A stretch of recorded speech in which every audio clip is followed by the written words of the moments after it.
Okay, I think we can begin. So, thank you everyone for joining us on our last session, spring session on a series of webinars that we have been hosting. Before we begin, I'd like to quickly welcome you to visit our websites, marinemammals.in.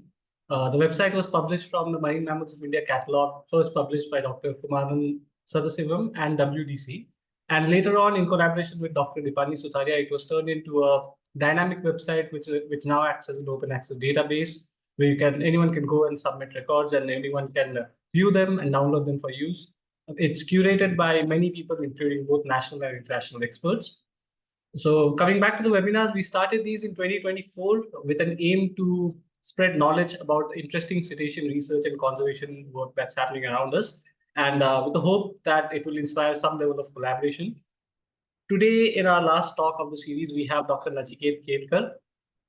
He's a conservation biologist who works at the interface of humans and rivers and everything that live in them. And he has been in the field for almost more than 15 years now. Currently, he heads the riverine ecosystems and livelihood programs at the Wildlife Conservation Trust of India. And he has a lot of interesting things to tell in his talk today. So without saying any more, I'll quickly invite Nachiket to continue. Sure. Thank you. Thank you, Imran. Before I start, just wanted to check if I'm audible and if my screen is visible. Yeah, it's not on presentation mode. Yes, one sec. Yeah. Yeah, it's good. All right. So with your permission, I can start.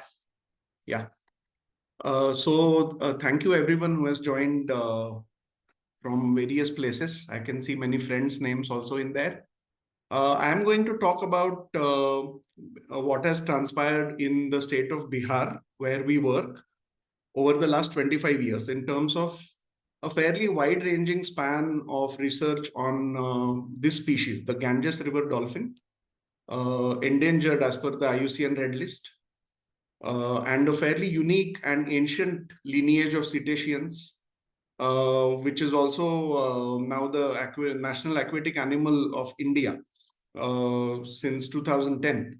So fairly enigmatic species, fairly misunderstood species also, because many people still don't know about it. I'm basically here in the capacity of only a spokesperson or manager or chronicler, and I'm not talking about my work only. This is the work of several people who have contributed a lot of thinking, a lot of labor, a lot of hard years in this. We have together faced many challenges, many difficulties, many moments that we will cherish all our life. So after I thank all these people, I would like to start not only the people, but also several institutions and organizations who have constantly been behind us, because this is long-term work, as you would appreciate. Multiple organizations have lent their support to this work over the years. In a sense, this work is all their collective work. And it is also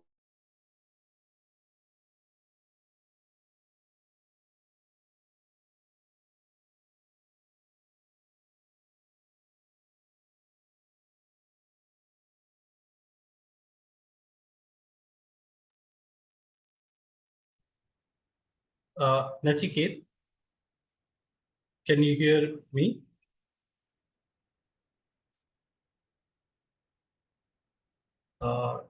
There's a delay, I think, from his end. Can anyone else hear Nachiket, or is it just me for when the screen is frozen? Can't hear him either. Okay, I'll quickly call him then. Give me a second.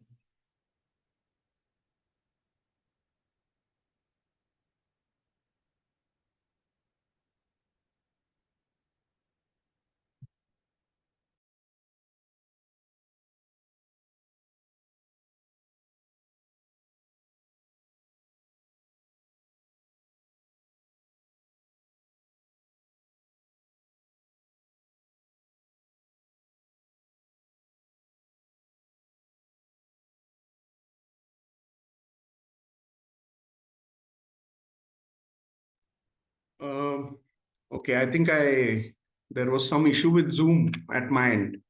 Sorry about that. Yeah, I'm you going can to be able reshare. to see your screen now. Yeah. Yeah.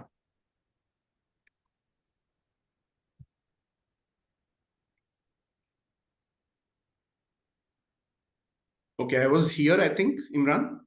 Yeah. Okay.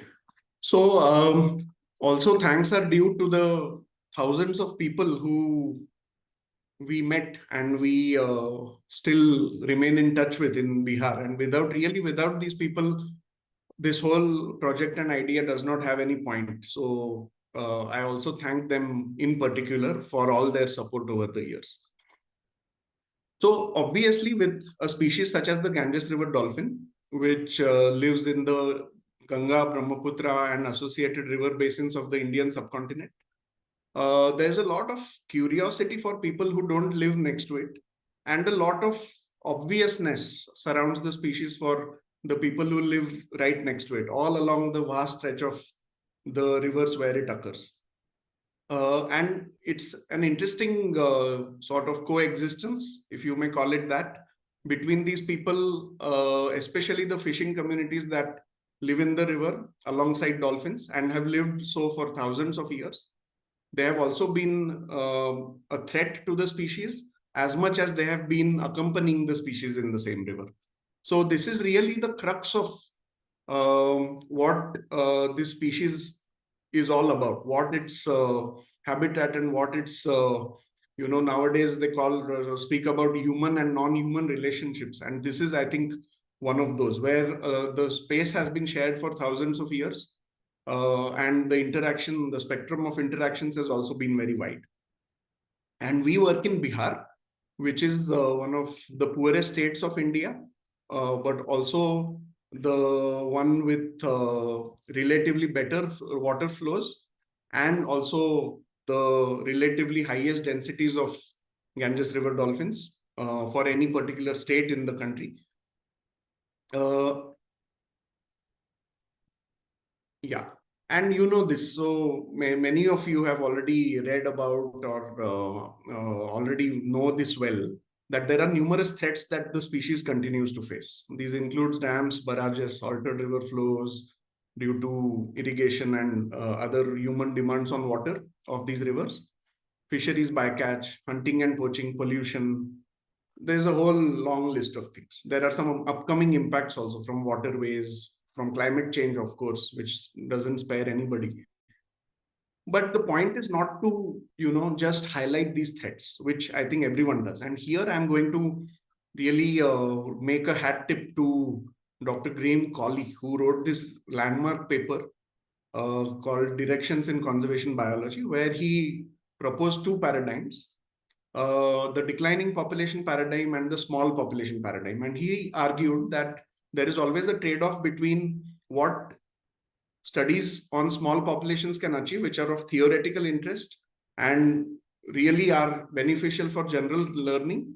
Whereas for declining populations, typically studies are one-off empirical types of studies to find fixes to specific problems, but they don't really contribute much interesting stuff to theory or development of theory. And he said that both these are valuable things, but by themselves, they are inadequate. And we have always found this to be a very, very interesting way to think of the whole business of conservation science and conservation biology. And of course, we have, in our own small way, made an attempt to combine both, which I'm going to essentially talk about today. So when we say sensory ecology to political ecology, I would just like to sort of contextualize it here for everybody. Typically in our own biologist world, it is the curiosity and fascination about studying a species that really leads us towards it. Same thing happened with me and also with my peers who study these species. So obviously, there's a lot of interest in studying in depth the sensory ecology, the acoustics, the behavior, what it feeds on, all the details that you can possibly get. But then it's possible to do in that world of the biologist alone. But as we expand the scale and we start studying populations, we start studying larger environmental change, larger economic, institutional, and socio-cultural factors that influence the decisions of people who matter for dolphin conservation. And at the larger scale, questions of water governance, which are way beyond the capacity of either the individual biologist or small teams or small constrained approaches to thinking. And this directly is relevant to the scale at which conservation dialogue and intervention can happen. So from, if we take the example of fishing communities, it begins with individual people who we meet in the field, who tell us something about what they have seen of the species. It goes to their settlements, what problems their communities have faced. From the settlement, it goes to the larger administrative units in which they are bound to live. What are the connected issues in terms of whether they're aware, whether they're able to participate, whether they have the economic or social agency to do that? If not, what are the incentives that the government should provide? A lot of our work happens to be prescriptive, and by our, I mean all of us. But what are we really, what scales are we really engaging at? All these things become important. So our endeavor has been that no matter what the question or observation on the field is, we try to connect it not only to the umwelt of the individual animal or the species that we are studying, but also to the larger scales of change which the behavior, which the species and its habitat are witnessing. So in this interest of a long-term interdisciplinary scientific understanding, we have been working in specifically this region of Eastern Bihar around the Vikramshila Gangetic Dolphin Sanctuary, which for a long time was the only sanctuary dedicated to river dolphin conservation anywhere in its range. And this is in the Bhagalpur district of Bihar, which is also one of the most backward districts of that state, as well as well known for its history of crime and some other very interesting aspects of history, which I will come to in a bit. So along with river dolphin population estimation and mortality monitoring, which was begun by Professor Sunil Chaudhary and team from 2000 onwards, there was also fisheries monitoring going on in this area. Socio-economic studies were carried out every now and then with the fishing community as the focus. Hydrology and climate studies, behavioral ecological studies on fishery dolphin interactions, all these studies have happened in these last few years. Today, I am going to focus on only a few of these. This is just to clearly state the boundary conditions of what I'm going to be speaking about today. I'm not going to talk about the more action and application oriented work that we do now, but more on the core scientific questions and how we have what we have learned and unlearned in the process of actually collecting data, observing change, and speaking with people. So starting with, simply the sensory biology of the species. Now, this species is very hard to study, notoriously difficult to photograph, for example, and impossible to see underwater in almost its entire range. It's no wonder that the species is blind. This is actually a picture of the Ganga underwater. So you can see that basically nothing can be seen here. And for those of you don't know, the Ganges River Dolphin is also a blind cetacean. It has only very tiny pinholes for eyes, which means that it relies almost entirely on echolocation to navigate in such a murky and dark habitat. Now here, because of our interest in knowing more about the species, we looked into the contribution of captive studies that were conducted in the 70s, mainly on both Ganges River dolphins and its sibling species, the Indus River dolphin, by these distinguished scientists in Switzerland, Japan, and USA, where they actually carried these animals all the way to those countries and studied them in great depth. Unfortunately, the individuals did not survive for too long. I think the longest lived dolphin was around 3 or 4 years, I think, at Professor Pilleri's dolphinarium in Bern in Switzerland. But nonetheless, the valuable information and insights that those studies yielded remain our only source of very in-depth biological knowledge about the species. So we sort of went into this space. This is just a nice, beautiful picture of the Indus dolphin taken by Pilleri. And again, such pictures are impossible to get in wild conditions anywhere in this range of these species. But yeah, up close, mostly when we see the animal in its entirety is when we find carcasses of animals. And that is where it's evident how the species exactly looks. So it has a lot of interesting primitive characteristics. For example, in this image here below, you note the little vibrisal crypts and hair follicles, which are probably a remnant of some ancestral species. And only a few cetaceans have these retained in the calf and subadult stages. And the Ganges dolphin is one of them. So these definitely serve a function of probably picking up fine scale electric pulses in the water made by species like shrimp or fish. So, basically, after diving deep into that old literature and conducting our own acoustic studies, which has involved a whole range of different things, ranging from hydrophones, hydromoths, sea pods, ATAGs, as well as imaging sonar, which we now use to see, locate animals in the water while they're inside. This is all towards behavioral studies to really understand what the species is doing and how.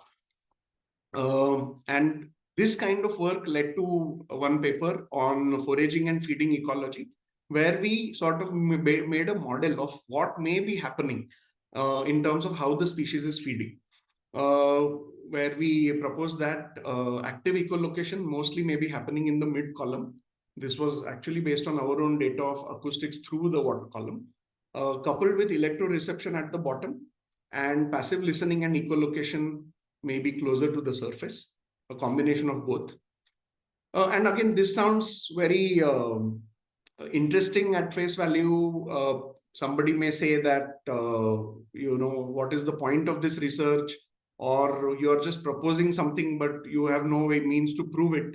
But the way we look at it is that if this is possible, and if this seems to be backed by some serious biological work that has happened in the past, then can we use this information to ask questions about how the species can adapt to the changes in its environment? So essentially, this is where from sensory ecology it takes us to ask more interesting and relevant questions to the conservation of the species.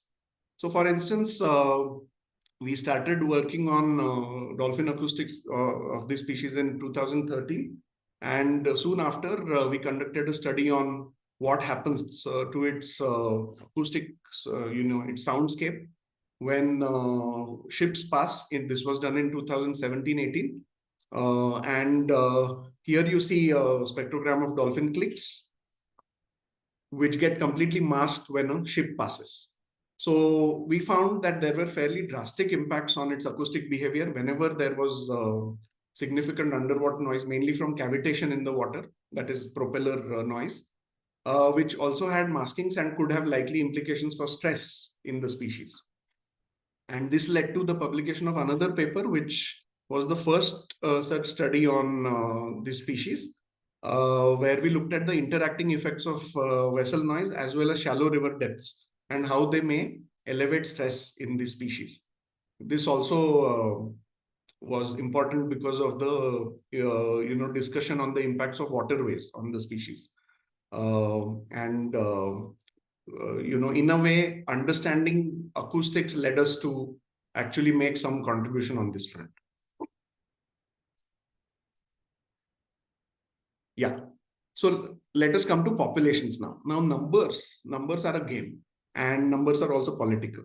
The point here that I want to make is that we did a lot of population estimation work with the species, also developed and improved methods that were used erstwhile, which were mainly based on minimum counts of these animals going on a boat.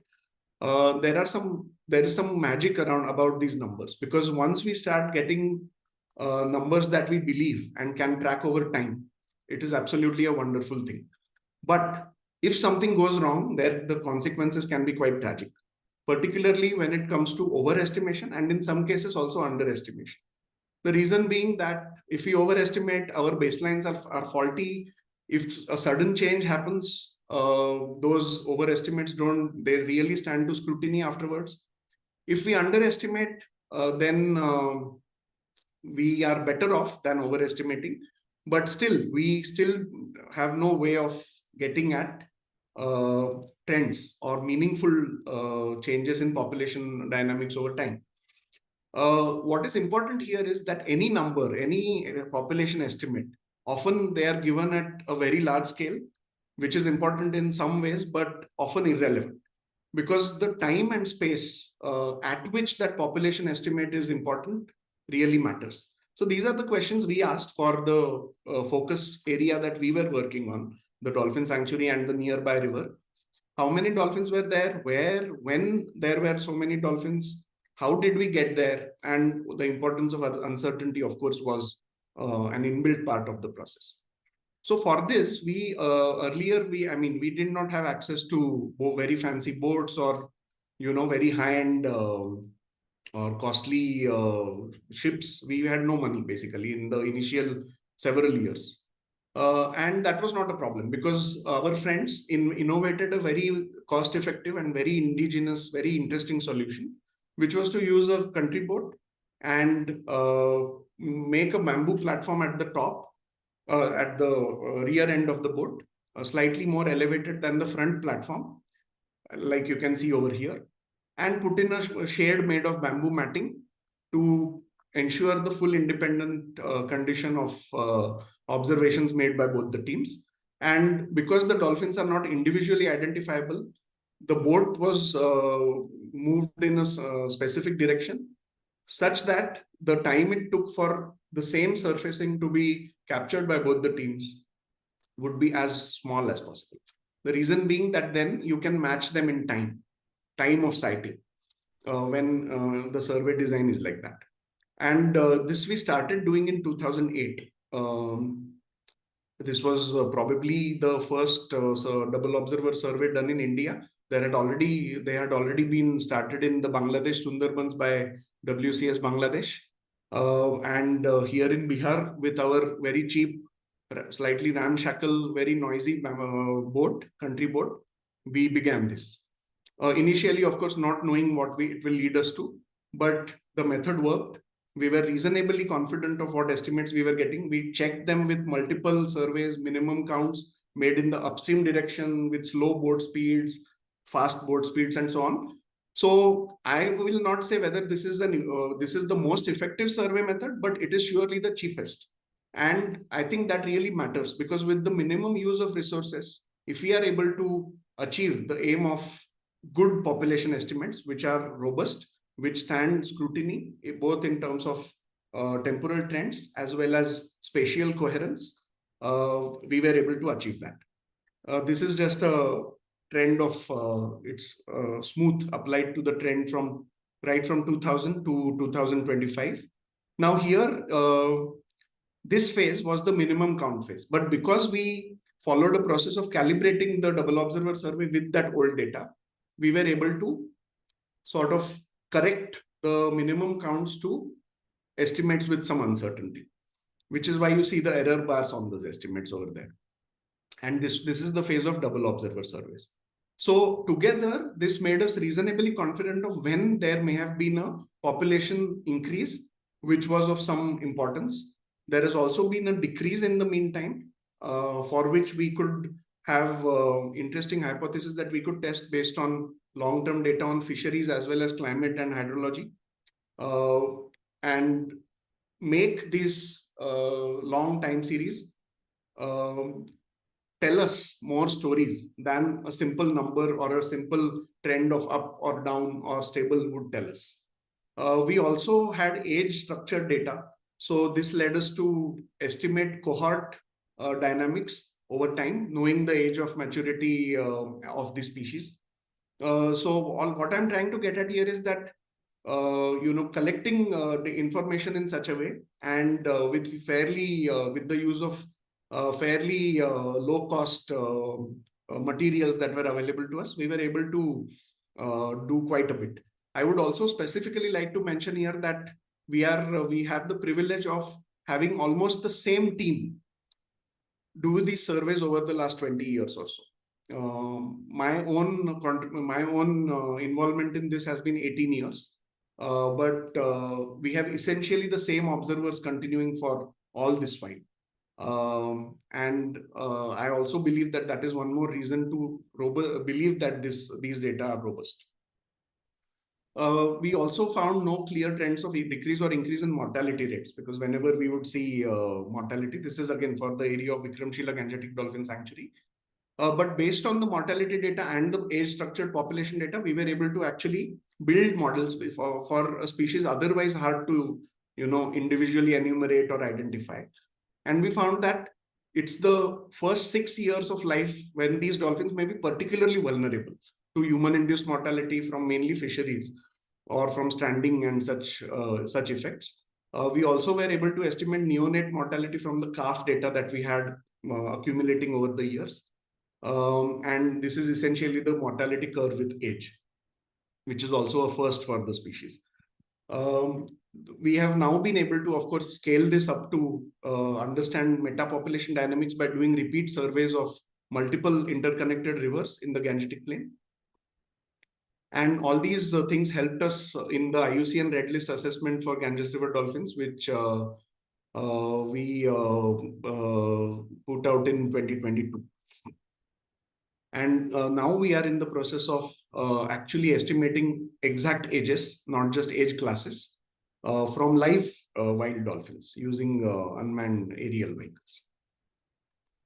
Okay, coming to the next part of this talk, this is about threats from fisheries to riverine wildlife. And when this work started, fishing was really a big threat.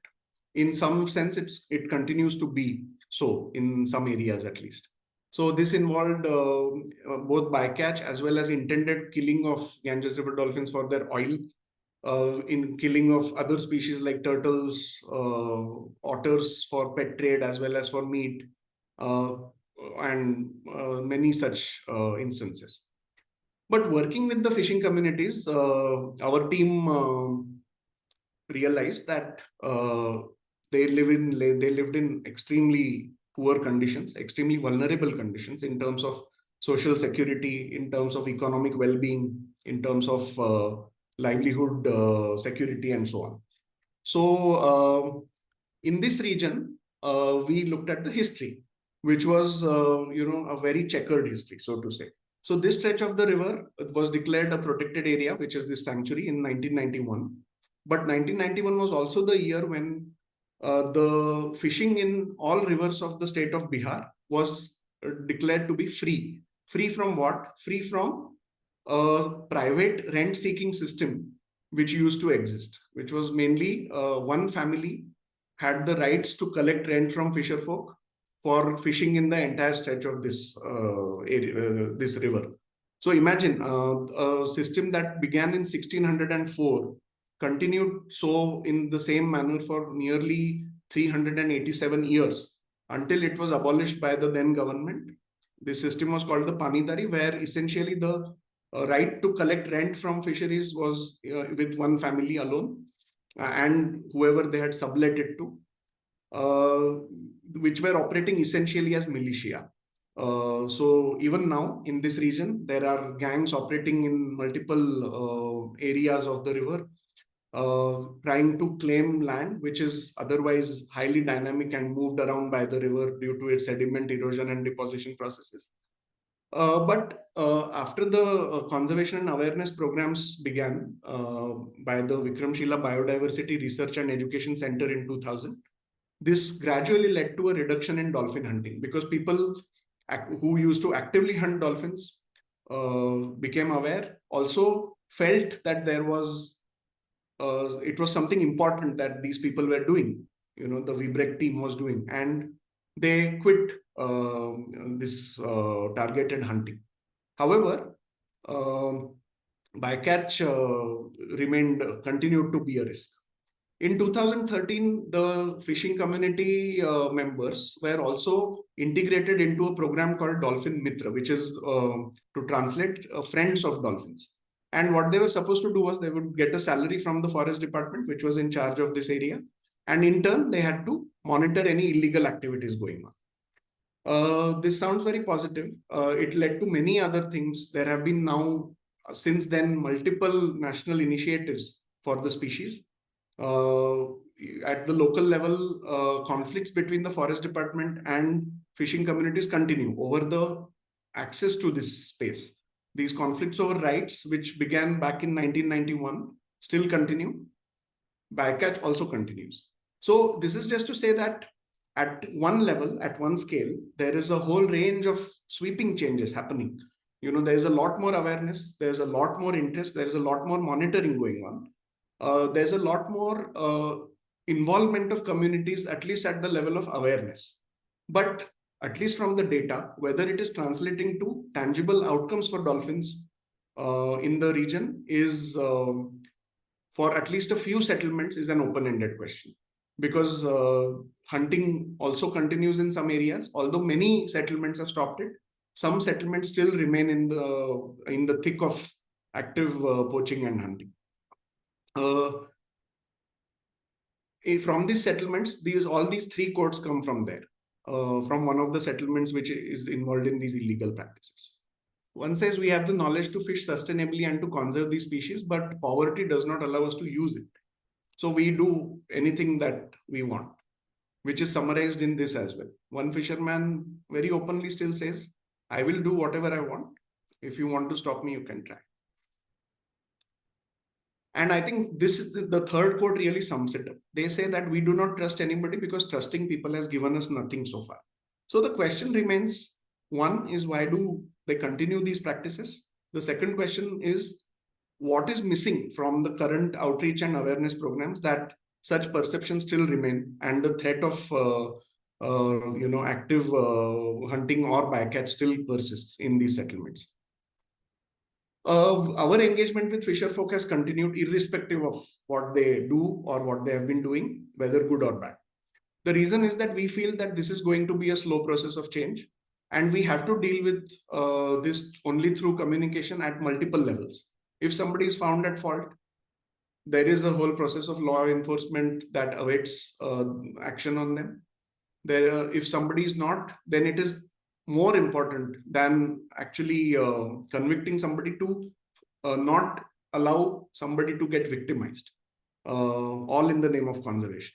So in this effort, we have been documenting the fishery itself, what people feel, what are their perspectives, what is their knowledge about decline of fish. Our long-term monitoring has engaged with these people and now is also in its 25th year, where we have monitored over 60 species in 2 landing sites and market sites along the Ganga River in this location. And based on these data, we have been able to infer the impacts of fishing vis-a-vis environmental change.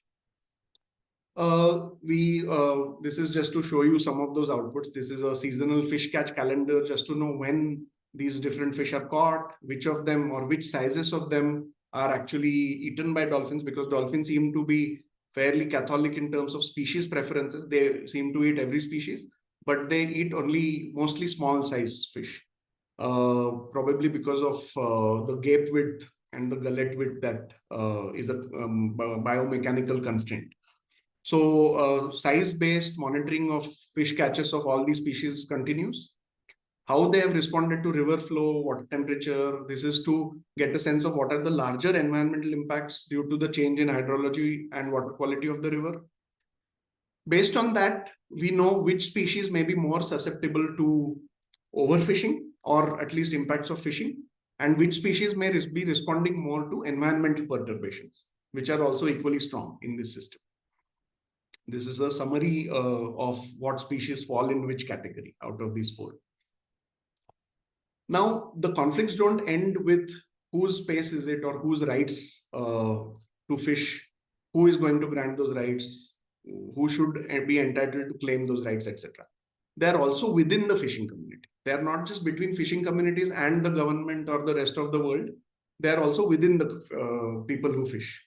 So gillnet fishers who typically recognize themselves as traditional fishers harvest species of slightly larger but fairly selective sizes or size classes.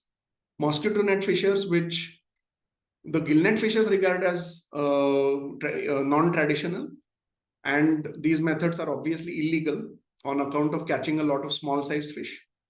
And there are seine netters, which are fairly indiscriminate in terms of the sizes of fish that the seine nets catch.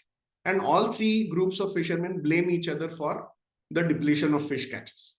This is interesting because the gill netters say that all these mosquito netters and seine netters are finishing off all the little small-sized fish and fry and fingerlings.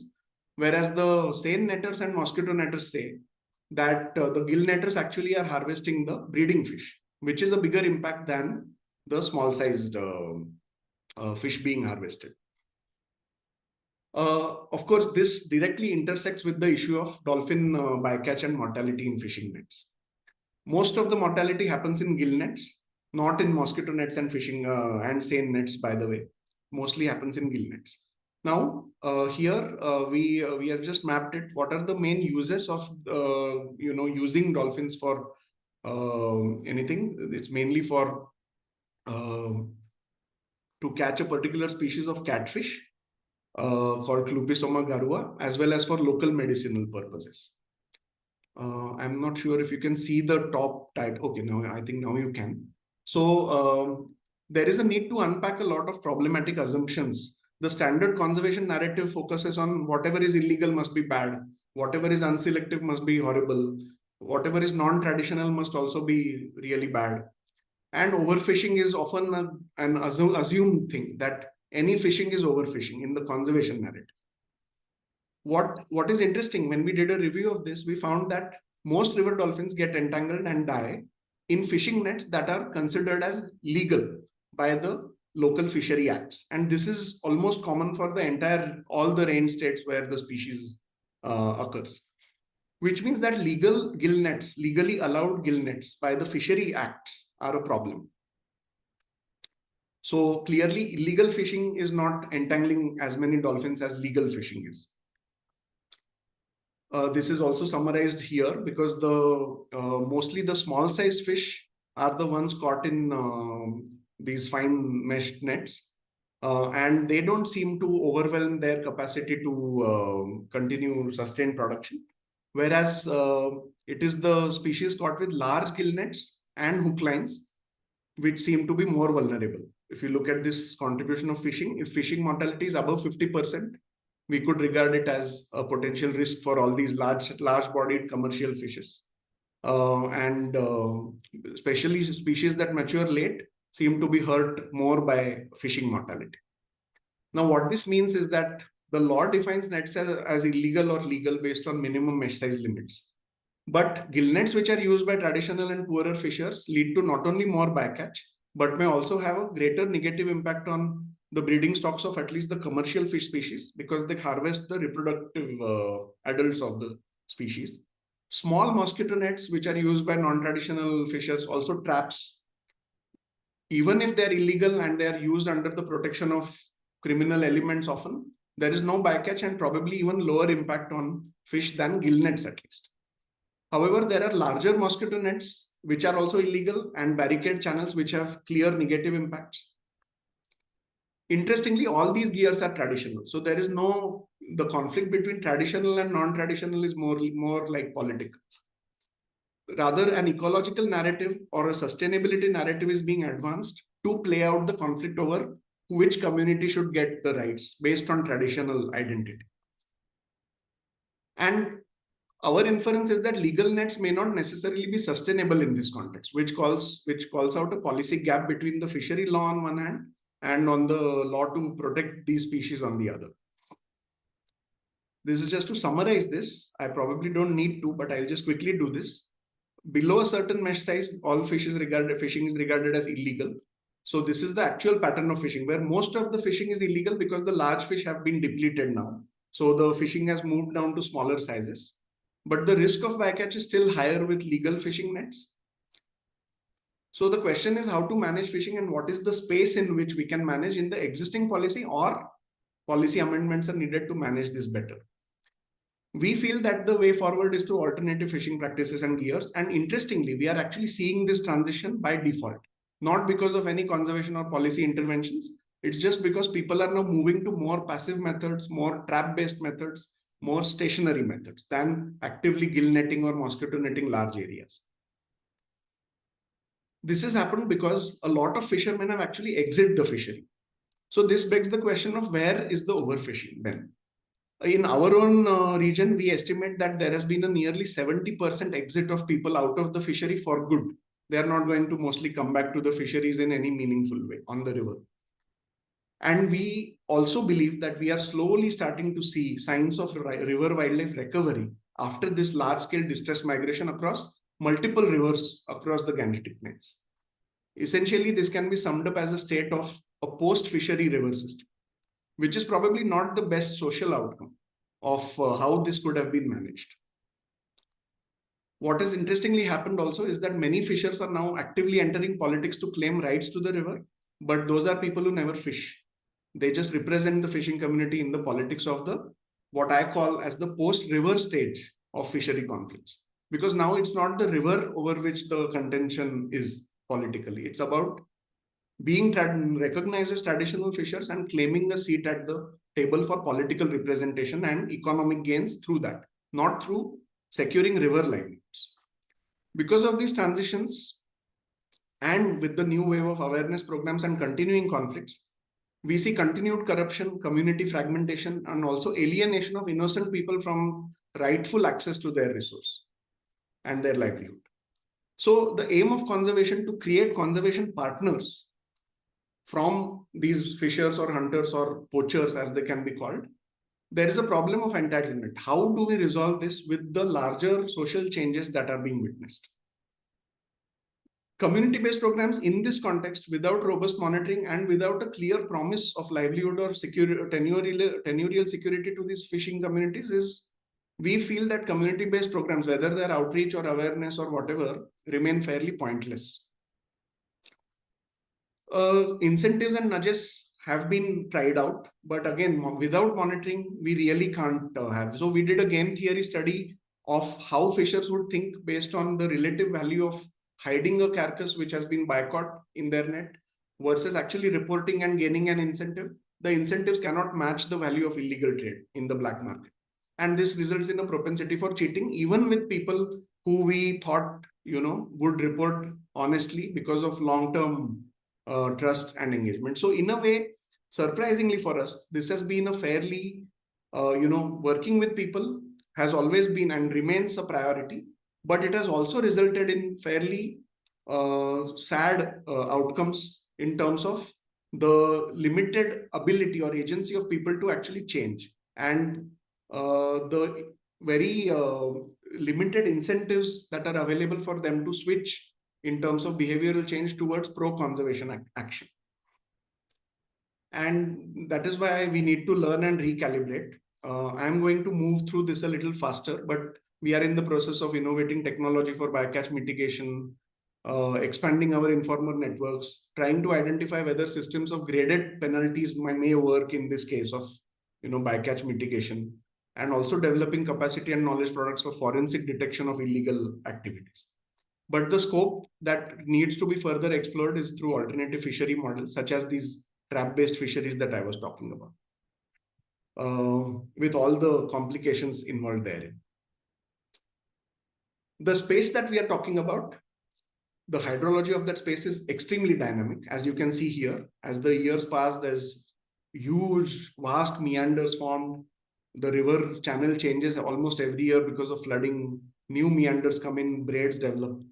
In this situation, if we freeze the frame, we see a lot of stuff happening. For people on the ground, tenure rights always remain contested and conflicted because of the river also, because of the behavior of the river. And no efforts to stabilize the river are going to work, clearly. There is a need to think of more adaptive, innovative systems to manage these kinds of riverscapes. So what we do is we conduct simultaneous monitoring of all the major river habitats where we work, combining field hydrology with satellite-based water monitoring, and also studying the impacts of the existing dams and barrages over there. And this is, for example, this is something I pulled out from one of the satellite altimetry data sets. You can see that the river in our study area, the water levels, both in the dry season and wet season, clearly show an upward trend. At least the distance between the The seasonality of the river seems to be shrinking because there's a lot of water here. Why may this be the case? This may be because we believe is a combination of climate change impacts, mainly due to glacial melt in the dry season, which is accelerating. So there is more water when less water is needed in the river, and there is also more water in the floods, partly also caused by inefficient dam operations on account of siltation and sedimentation. There are also being increasing extremes in terms of climate. Here, the space again is to think of ecological flows from reoperations of existing barrages and dams, while taking into account the climate-induced uncertainties for human water demands. Now, this has implications for species recovery. So I already mentioned that reduction in fishing effort has led to species recovery, but even better or greater availability of water in many of the Himalayan rivers of the Gangetic Plains have also probably aided in the species recovery. But how long this recovery will last is again an open question. Transboundary sharing of water also matters. So when we are in Bihar, not only does it matter to us how India and Bangladesh share water, but also how the shared rivers between India and Nepal share water. And we work with our collaborators on these aspects, or in terms of looking at how these barrages are functioning, what may be the trade-offs for conservation of dolphins in Nepal vis-a-vis conservation of dolphins in Bihar's rivers. And clearly there are fairly complicated stories on both sides, as well as on the Bangladesh front, specifically with what is now happening. It is again an open question, what happens post 2026. And this is something we regularly engage with and integrate in our research. So coming to the close, if we actually try to draw this ambitious goal or this effort of moving from sensory ecology to political ecology, which I sort of tried to attempt in the time I had, what did we learn and unlearn? I believe that any research project on such a species must engage with the importance of mapping changes at multiple scales, not only in the sensory, functional, numerical responses of the species to these changes, but also to the larger political habitat of the species. For conservationists, particularly, I think we all need to read beyond the so-called syllabus of conservation science and really keep revisiting entrenched ideas and unlearn more than learn whatever we have been told in a fresh light going forward. Personally, we believe, that small is always beautiful and questions always remain more important than big projects. Big projects have their own importance, but the questions always matter a lot more. Ideas are more valuable than just funds. That doesn't mean that funds are not important, but often large funding comes with very sorry and poor ideas. And that is something we try to caution ourselves against. Numbers are good, but they cannot replace nuance. We also need to be very conscious about how much vanity or how much our belief should be in what is the outcome of our conservation efforts versus these larger sweeping secular trends, which are way beyond our control or intervention. Actually, anybody's control and intervention, so to say. And we really need to keep recalibrating of what is the contribution of conservation efforts to the actual outcomes that are being seen. And we believe, because often donors keep asking us, what is your impact, etc. We believe that our continuity is our impact. We would definitely like to improve the impact further, but continuing a project with very meager resources for this long, which has again, I would reiterate, has been the hard work of several people. That continuity is about connecting people to this cause. And it's ultimately the well-being of those people and their feeling of connectedness that really matters, rather than numbers and impacts and funds or the size of the project you got. So this is just something we would like to continue to keep as our lodestar or compass in the riverine ecosystems and livelihoods program at the Wildlife Conservation Trust. And for us, the ultimate source of optimism in terms of conservation remains the Ganges River dolphin itself. Not our own efforts or not anybody else's efforts, because of just how resilient this species has been, fairly remarkably so, to the very deep changes that it has witnessed for, again, many years, and lately very, very intensive changes in its habitat.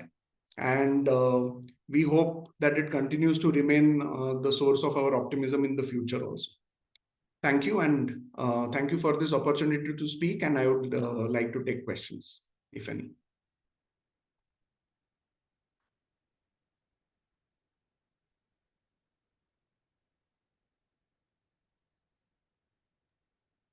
Yeah.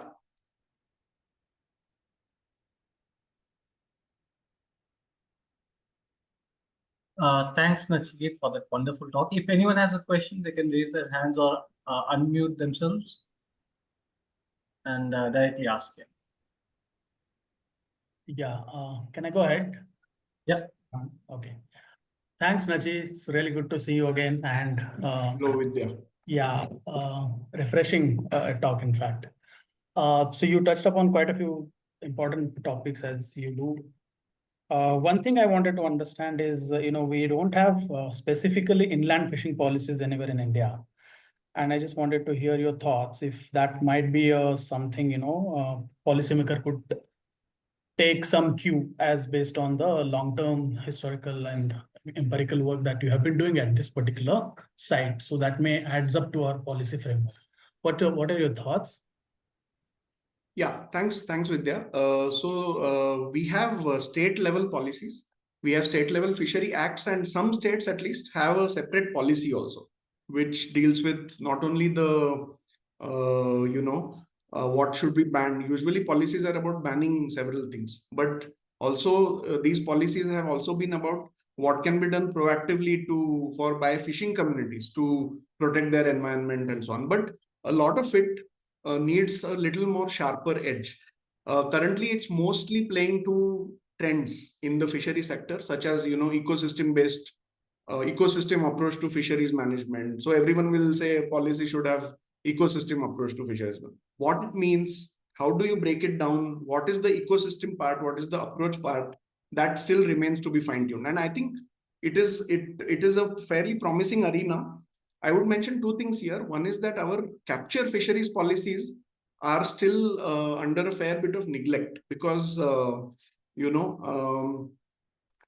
capture fisheries itself does not get as much attention. It is mostly aquaculture that fisheries departments in all the states focus on. How to improve the yield of a certain species in culture, or what are the optimal conditions of ponds that should be maintained, how to do extension activities. These are the dominant sort of interests of fishing communities, fishery departments. When it comes to the question of livelihoods and dependence on capture fisheries, in terms of numbers, that sector is bigger in the Gangetic Plains, But because capture fisheries are typically thought of as, not really yielding much revenue, difficult to manage, difficult to monitor, there is a bit of apathy towards it.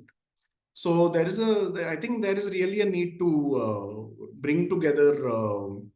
I know that it is easier said than done, but we have been trying. We still continue to sort of have policies for capture fisheries also. I think that itself is sufficient to bring in more nuance into the narrative, the larger narrative about this contestation of fishing as a sort of policy. I would say there are some positive changes, but they need to also be at the right scale. Currently, we have a national fisheries policy which is upcoming, which recognizes the importance of capture fisheries, etc. But again, how do you operationalize? How do you bring in sustainability practices that people can understand?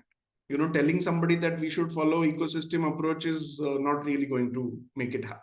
So I think that is a communication problem. That is also a problem of deliberation of experts as well as community members. Often experts sit and decide on something, but here is where, because it's a state subject, there is scope to involve much more community representation wherever fishing remains in the first place. So yeah, that is just a very scattered answer to what you were. Thank you.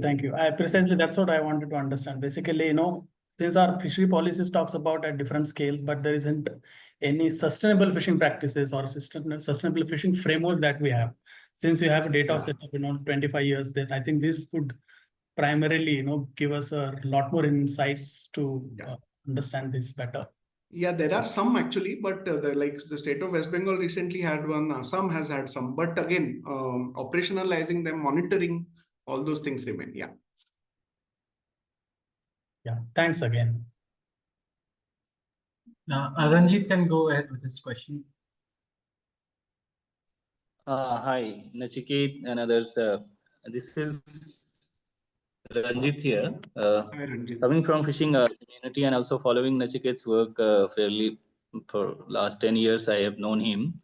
And few comments regarding the different types of captive or passive method of fishing, discriminate or indiscriminate way of catching fish, which has been used by the last speaker about that we are talking about capture fishing in open water in the rivers and wetlands versus the same community doing the fishing in ponds where it is cultured.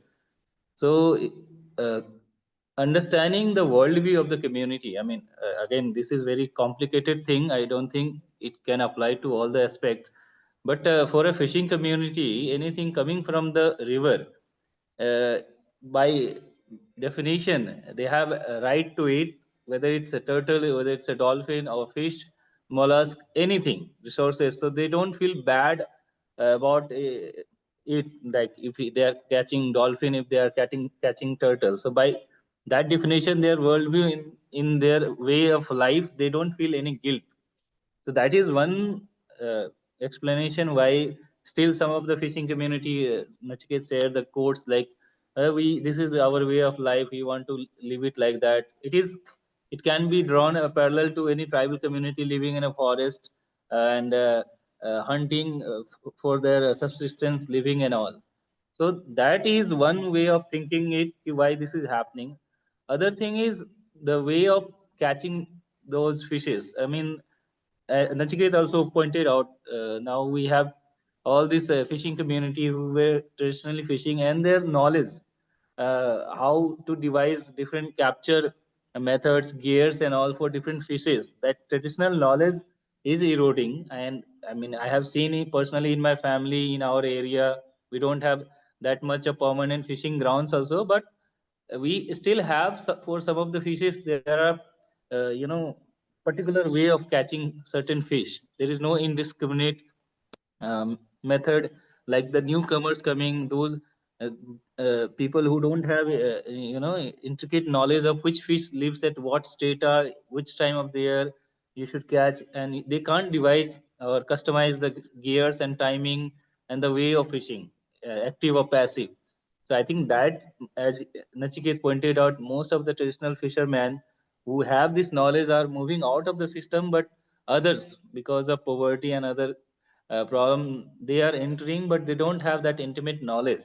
So that is one reason I would say, in especially in the river Ganga and other big rivers where permanent fishing grounds are there, indiscriminate fishing is happening and leading to all sorts of bycatch and especially dolphin getting caught in those nets and death is happening. So I think that is one of the trend I would say. And other point Nachiket pointed out, now it's less fishing, more politics. So those actual fishers who are having actual knowledge of fishing, they generally would try to not harm as compared to others who are coming new and doing just for commercial aspect.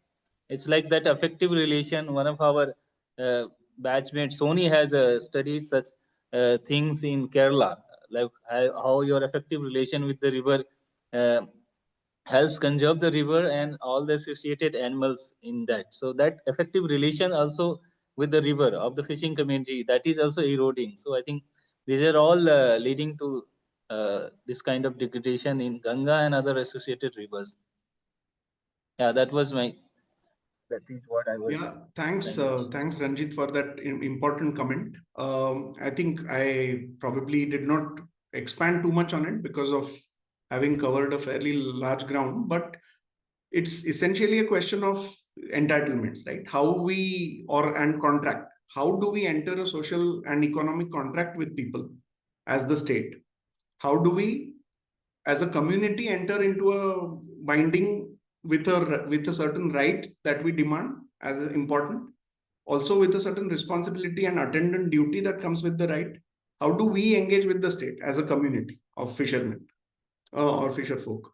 So on both sides, it's again what entitlements are given, how, in what process is the problem. And at least our experience has been that, like you rightly said, it's a tension on both sides. Communities are simply not able to get their act together. That is something we have been trying at very small scales, but come together, voice a common concern, argue for your rights, so that they become the pathway for you to take on responsibilities of management and conservation, which is the standard rights based way of thinking. They are already internally, there are so many conflicts that at the other end, the state is again very wary, saying we already gave them free fishing all over Bihar. Now what do they want? But that is exactly the problem. So until a dialogue continues with tangible outcomes for the people, and when people are listened to, we have it missing on both sides. And I know for sure many people are trying to do this. Many grassroots people are really working hard towards this, but they are sort of limited by both ends, by their own community as well as by who they are talking to. So that has been at least our understanding so far, working in Bihar. Maybe it's better in other places. It would be good to know if there is.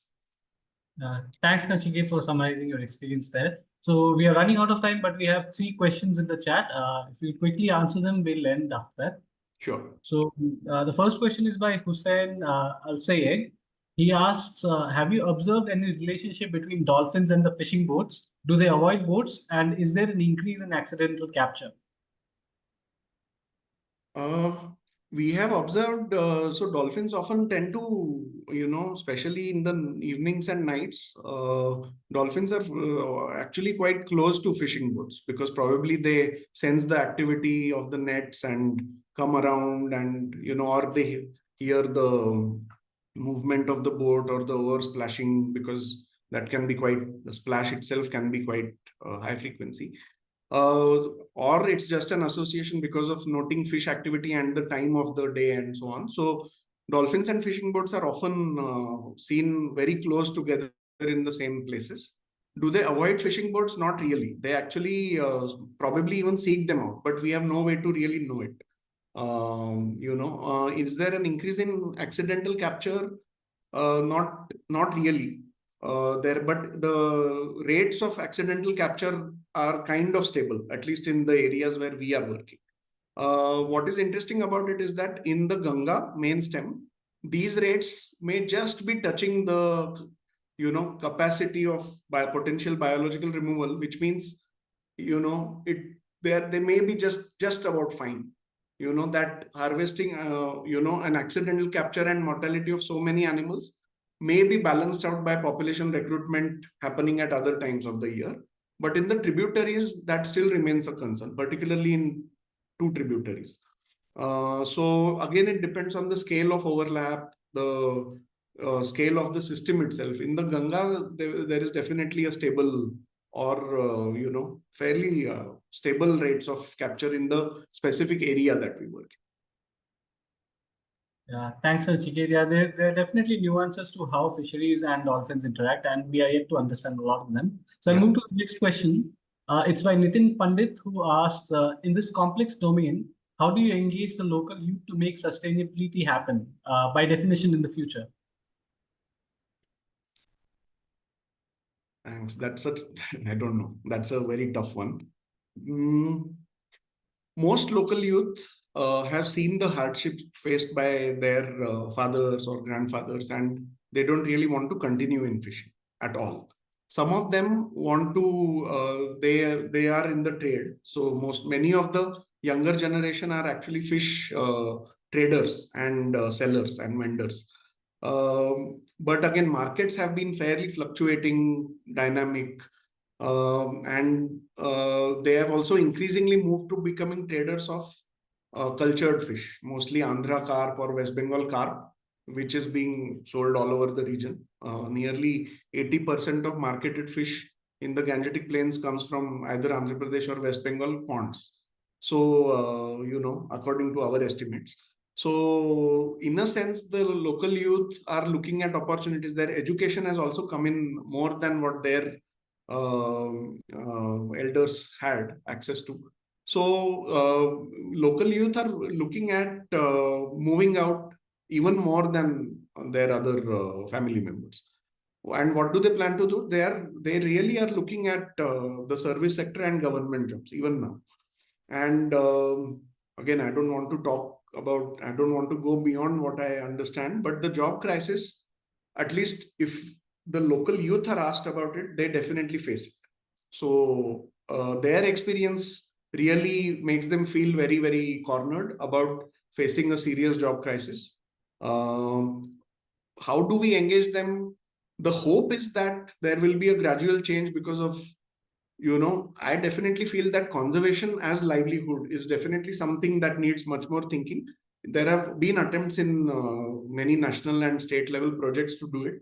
But I think only monitoring will tell us how many of the local youth, especially the men, because they are still thought of as the main breadwinners when they get married.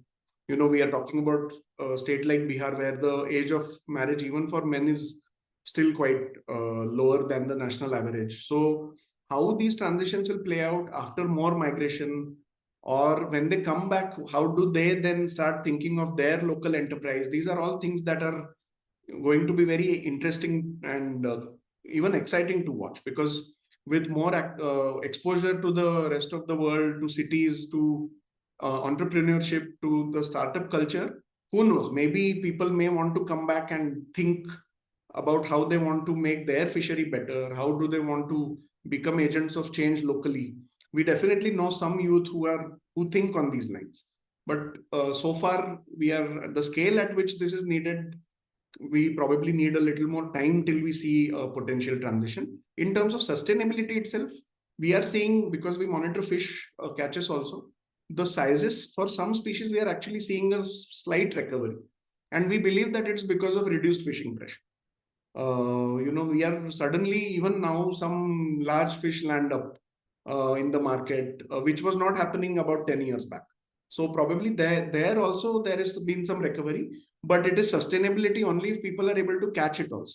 Only if those big fish are only going to be in the river, their ecological value may be very high, but their social importance will be low. So in terms of cumulative value, it will still not be the highest or the most optimal.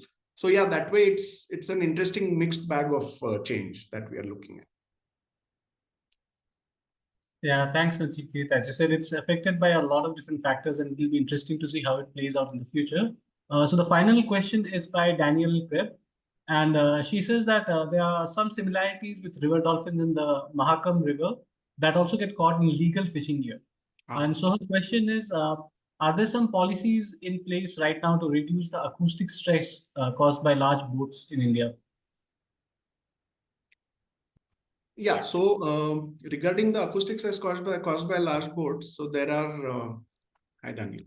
Yeah, this was not really related to the fisheries, but I read a bit about your paper, so I was interested if something is picked up. I mean, you have some findings, and are there any recommendations in place or things that are going to be considered by the government maybe to even that could be an example, because we have also major stress in the river by large coal boats, and we're trying to monitor and also assess actually how much and how many of those boats can actually continue to be transporting on the river without causing a major damage to the dolphins living and everything.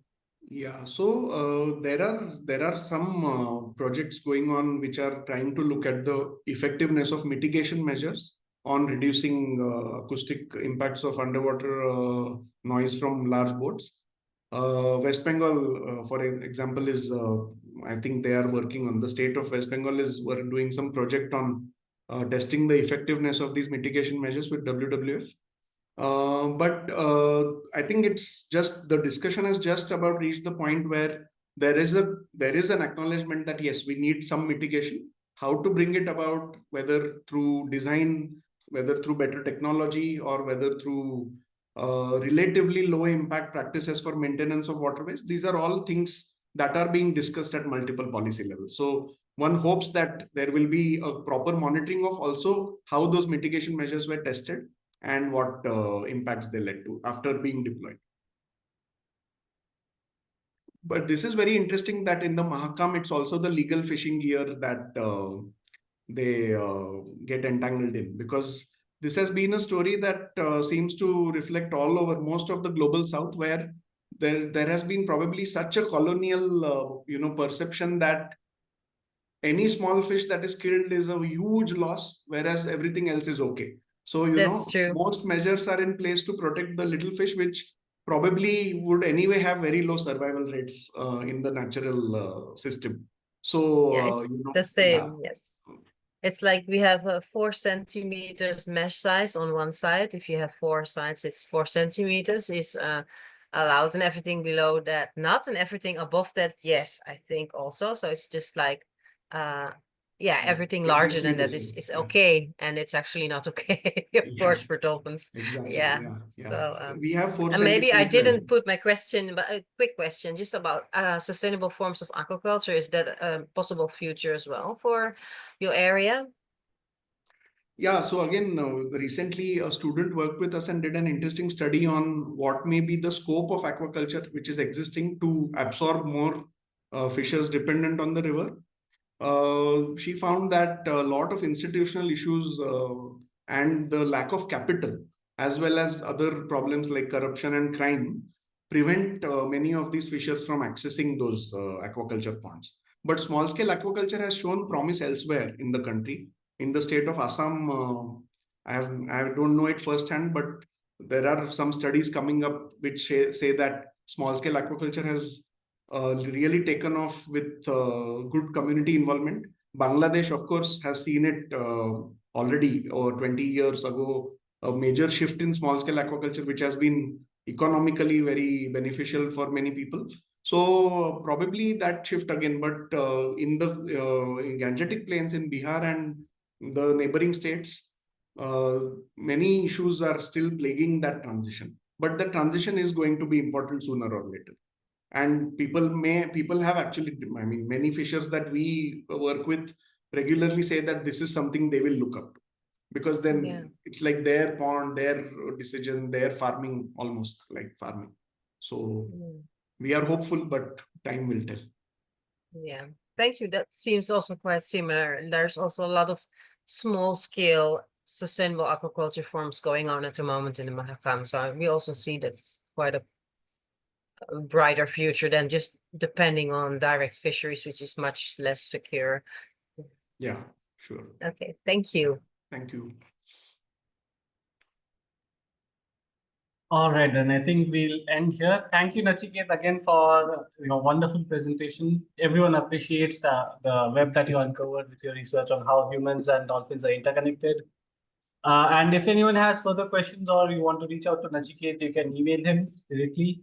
And we also have this meeting recorded. So if you would like if you'd like to view this or share this with someone, please reach out to me or Dipani whenever you're free. And yeah, with that, we end our spring session. And thank you all for attending. Thank you. Thank you very much. Thanks, Imran.